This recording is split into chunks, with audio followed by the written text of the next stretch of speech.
Почитувани добри, ни дојдовте во уште едно издание на емисијата на Муабет. Ова најава за ова издание беа започнала со тоа што ви кажала дека Охрид е дефинитивно град на талентирани луѓе кои што и те како се вистински амбасадори не представуваат во најдобро можно светло. Ние сме горди охриѓани затоа што од нашиот град ни доаѓа, како да кажам, и Горан Папас, кој што ете ни е денешен гостин и ми е драго што успеавме да се договориме, нели покрај бројните ангажмани кои што и ги налага ова некако живење, сепак успеавме да го договориме ова гостување. Ти благодарам за тоа. Фала на поканата. Па добре ве најдов.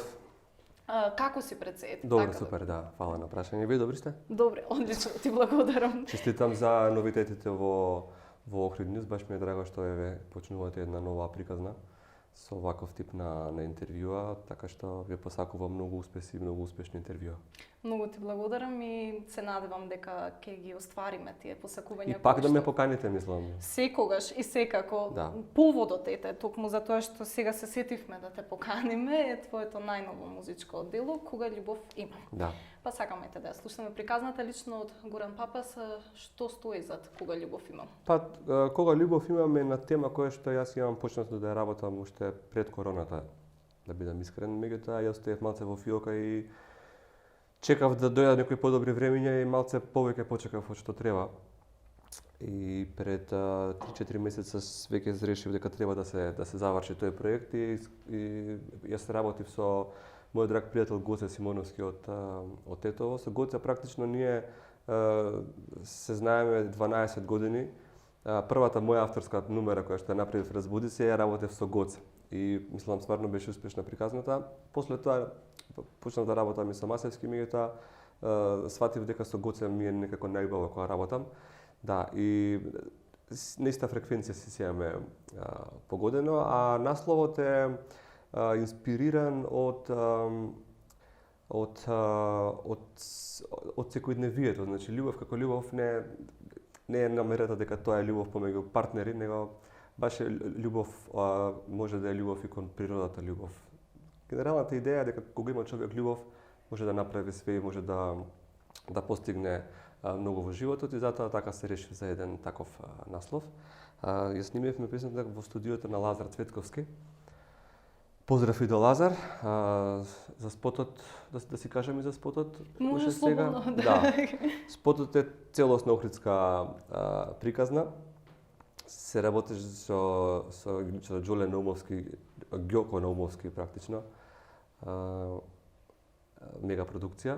Ја снимивме во воената касарна, во напуштената воена касарна во Охрид и го фативме последниот ден за снимање затоа што после тоа пред НАТО вежбата да истарамувавме дека нема ни да ни дозвола да снимаме. Меѓутоа испадна како што испадна. Другиот дел од спотот е снимен во хотел Пела.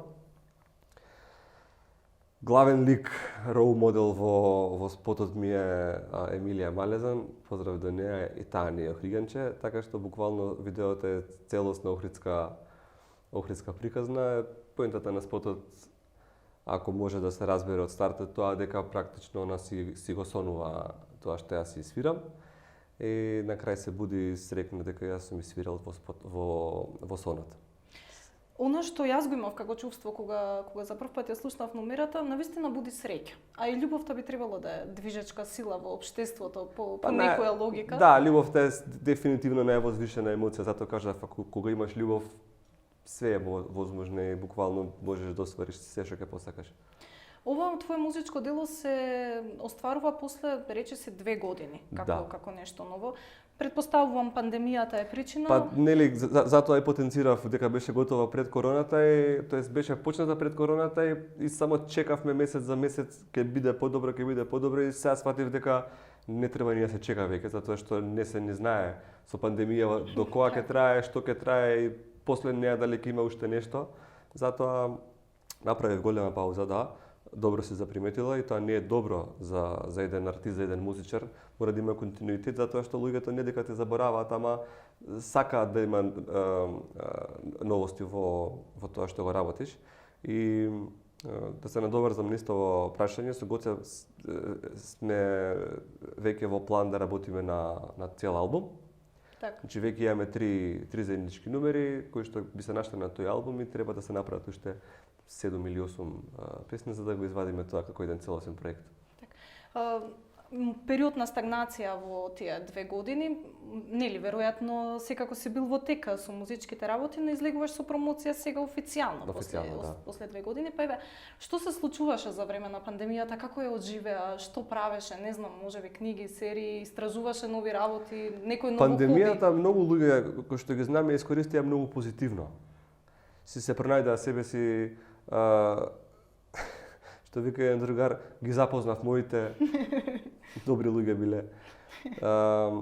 Многу луѓе почнаа да вежбаат физички активности да прават секојдневно затоа што има многу време и беа малку исплашени од поради себе, поради нели здраво тело, здрав дух. И во принцип многу луѓето кои што ги познавам пандемијата им влијаеше позитивно, колку и да е тоа контрадикторно со сето тоа што се случуваше околу нас. Така и јас. Значи, со пандемијата почнав прв пат да навлезам во планинарењето. Почнав да водам здрав живот. Со професијава која што имаме ние музичарите, некои позади камерите ќе се пронајдат. Живееме стварно навистина малце нездрав живот од аспект на малце спиење, свесно несвесно конзумирање на алкохол. И сега со пандемијава буквално јас барем за себе можам да кажам дека целосно чистење на организмот се направи, не само физичко, него и умствено. Ностоп вежбав, свирев, така што гледав да извлечам све што е позитивно од сета таа негативна приказна што се случуваше во пандемијата. Да, психолошкиот момент на вистина е многу важен. Јас па велам имаше 2 типа на луѓе, едни кои што почнаа да готват и едни кои што почнаа да јадат. Имено, да, Во кој спаѓаш? Па јас во тие што готват, ама почнав да готвам нешто по-хелти, по-малце калорично, а сепак да човекот го има време. Имавме време реално за све, така што. Па добро, ете некои од тие навики ќе продолжиме, верувам да ги практикуваме и во иднина што. Да, апсолутно. Во секој лошо произлегува и нешто добро. Тоа е уствари поентата, во секој негативни приказни треба да ги извлекуваме позитивните делови практично, колку и да е нештото негативно. Сега да не филозофирам многу, ама во принцип све се случува со некаква причина, нели? Од нешто најнеубаво што ќе ти се деси во животот, на крај ќе извлечеш нешто убаво и ќе сватиш дека добро што се случило нештото за да се случи тоа другото. Така што во секој случај да се согласувам со тебе. Ќе те навратам малку наназад во твоите музички професионални води, покрај тоа што си автор на, нели, твои авторски дела, работиш и преработки и морам да кажам дека една од дефинитивно најемотивните која што е сработена преработката на песната од Тоше. Па како беше чувството, се сеќаваш ли сега во моментот да се работи на таква преработка на еден таков човек? Да. Со Тоше преработката ја направивме со еден мој другар Давор, кој што сега е моментално во Лондон, си ја бара таму среќата. Не ми беше и со Иван колегата, Иван Еминовик, мојот школски колега кој што до ден денес свириме, соработуваме заедно. И проектот Елегија кој што го правевме со Таня е дел од тој проект. Со Тоше бевме ние прво бевме блиски како пријатели. И соработувавме и колку што имаше време и можности Тоше да е во Македонија, некогаш се наоѓавме и на некои заедни ивенти и доста добро се дружевме. Со него и не ми беше воопшто лесно да направам нешто, затоа што како сите во Балканов што беа погодени од неговата смрт, така бев погоден и јас. Значи тоа беше една масовна тага и агонија, тотално не ми се не веруваше како може толку да ме повреди нешто што секогаш сме губеле блиски личности, ама тоа со тек на време се изфилтрирало и се чистело како емоција и после ти станува само едно добро сеќавање, со тоа што траеше, стварно долг период траеше таа тага.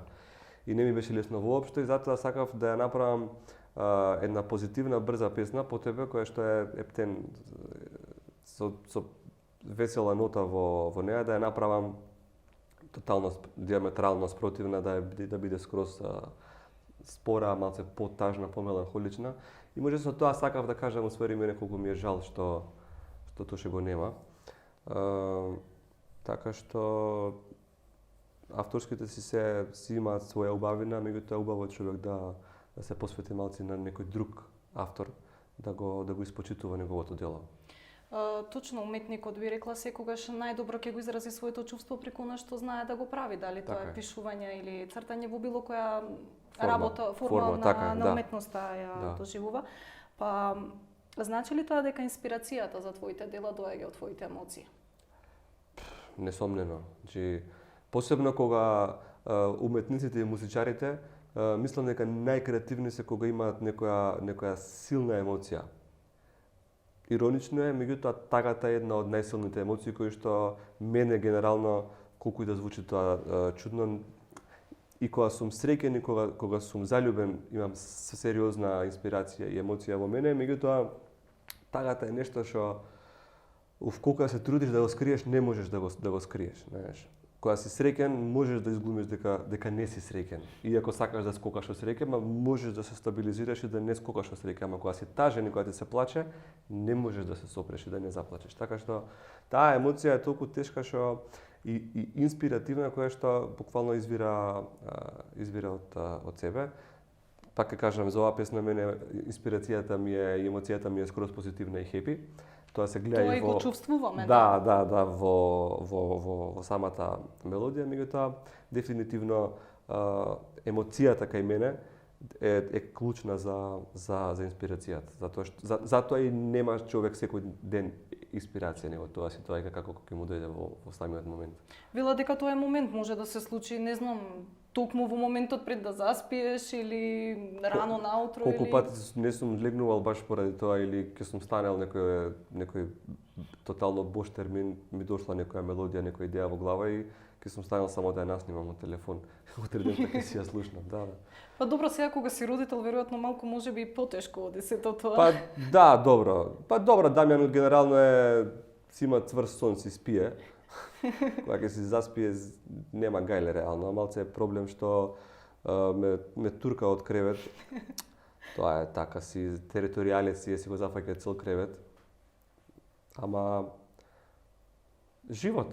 Значи претензии за авторитет во иднина. Апсолутно, да. Има, покажува ли можеби од мали нозе сега музички талент или Па уште е многу мал, сега 4 години наполни и има афинитети за све, од кулинарство до спорт, така што има дефинитивно музикалност во него, нема да го форсирам за ништо, нема да му наметнувам, како што мене моите не ми наметнувале.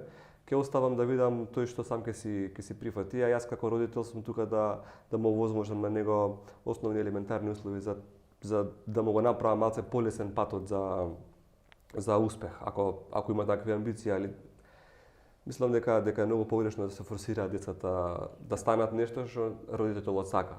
Мислам дека треба да сами да си го изберат патот и да станат тоа што сакаат, па макар и да не ќе да станат ништо, да си го живеат животот лагодно, без некои стресови и да се замараат дека треба да постигнат било каков успех.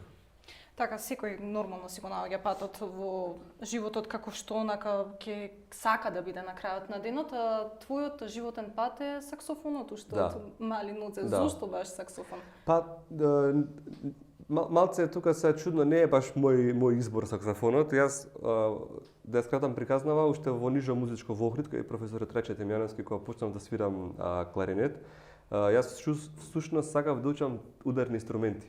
Мене пасија ми се ударните инструменти. И го гледам и Дамјан генот за ударните инструменти си го влечат многу повеќе отколку било што. Сега, пошто бидејќи немаше ударни инструменти во Охрид, а бев така физички малце покрупен, да не кажам буцко, си бев. И имав и 8 години, бев веќе малце повозрасен за да свирам виолина или клавир и имав избор флейта или кларинет и мислам се решив за кларинет, многу јасно. Не дека ја поценувам флейтата, меѓутоа кларинетот ми беше така убав. И помашки инструмент ми беше. И во средно кога се запишував за кларинет, не успеав од X причини, па ми беше понудено да свирам саксофон, да прифатам саксофон, затоа што еден од кандидатите кои што конкурира, аплицира за кларинет и полага приемен испит, ги префрла по автоматизам на саксофон. Морам да кажам дека не бев ни среќен воопшто со таа одлука, затоа што бев јас во главата ми беше мене сетапот наместен и програмиран бев дека јас ќе бидам кларинетист цел живот, да. А кратко траеше тоа разочарување. Летото веќе кога се вратив дома, нели летен распуст, припреми пред доам средно во Скопје и истражуваш, слушаш, сваќаш дека ќе свириш еден стварно многу убав инструмент и фактички мене од 13 години ми почнува приказната со саксофонот. Навистина уникатен инструмент, не И многу емотивен. Да, и не емотивен. многу често се одбира баш овој инструмент. Па добро, најкомерцијални инструменти се гитарата и пијаното, мислам, тоа е по дефолт што се стварно супер инструменти и ти ја не ги викам ни инструменти, ти ги викам по кукнина, тие се како дел од како дел од мебел се според мене. Акустична гитара и клавир тоа е нешто што никогаш нема да изумре и нема да излезе од мода, секогаш ќе се најпопуларни инструменти дефинитивно и најкомерцијално употребени. Саксофонот е многу убав инструмент и е еден од најемотивните инструменти затоа што многу потсеќа на женски вокал. Или на машки вокал, зависно кој тип на саксофон свириш. Тоа се електричната гитара, виолончелото и саксофонот се трите инструменти кои што можат да доловат секаква емоција од аспект на тага, смеа, буквално сите видови на емоции може да се искажат со свирење на тие инструменти и тоа е сепак затоа што асоцираат и потсеќаат на машки или женски глас. Тоа е уствари, затоа се толку емотивни тие инструменти. И затоа знаеме да ја доживееме емоцијата апсолутно. Саксофонот, ама тоа не значи дека нели само за посмирена музика и композиција, еве на пример ти беше дел од преработките на Супер Хикс, нели, кои што се важат за еуфорични, енергични луѓе на сцената, така да буквално секој вид на чувство може да се искаже преку инструментот. Да. Затоа викам саксофонот е најнов инструмент практично конструиран во поново време, за разлика од кларинетот, виолината или клавирот кои што се сериозно стари 600-700 години се веќе тие стари инструменти, а ова е саксофонот е 150 години стар, така што е стварно нов инструмент. И е направен од комбинација направен наменски за да се направи нешто ново кој што е инструмент кој што би одговарал во секаков вид на оркестри за секаков вид на музика. Без оглед на тоа што во тоа време имало само класична музика, меѓутоа имало многу повеќе стилови, многу повеќе оркестри и е направен да одговара и во гудачки оркестар, и во дувачки оркестар, и во симфониски оркестар и за соло инструмент. Што ќе биде ново од тебе и твојот саксофон?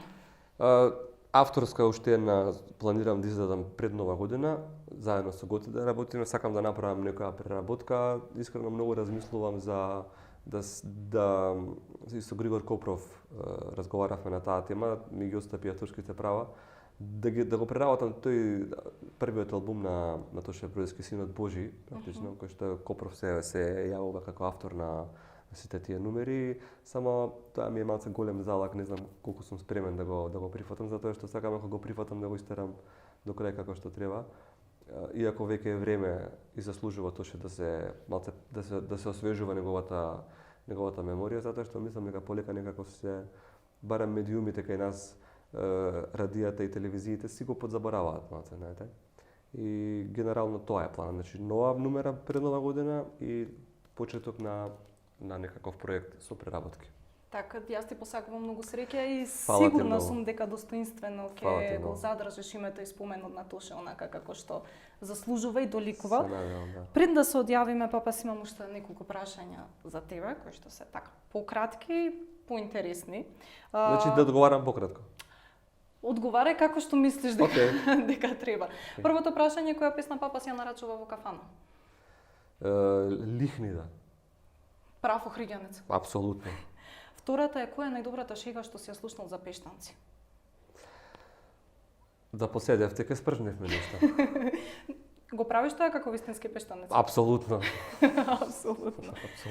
Кој ти е омилен цртан или омилена детска игра еве со Дамјан што ја практикувате?